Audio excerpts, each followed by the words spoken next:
এক একটি দরজা বানাতে কতদিন লাগে? দরজা বানাতে কয়দিন লাগে? দরজা বানাতে মনে করেন যে 2 দিন থেকে 3 দিন লাগে। আচ্ছা, এগুলো আবার নকশা কাটা হয়, নকশা টাইম লাগে।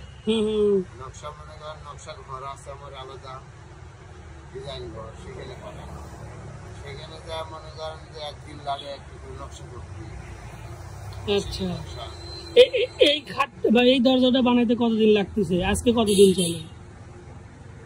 ওইরকম হিসেব দেওয়া যায় না। পুরা দরজার পর যদি আমি কাম করি, নকশা টকশা দিয়ে ধরেন দিনে 5 লাগে। 5 দিনের ভিতরে একটা দরজা হয়ে যায়। এক একটা দরজার দাম কত তাও? এই একটা দরজার দাম পড়বে আপনার 18,000। এইটা কি কাঠের দরজা? এটা মেহগুনি কাঠ আর ডিজাইন তক্তা আছে পানি। ভালো কাঠ। দরজার ডিজাইনটা সুন্দর হয়েছে। দরজার ডিজাইনটা সুন্দর হয়েছে।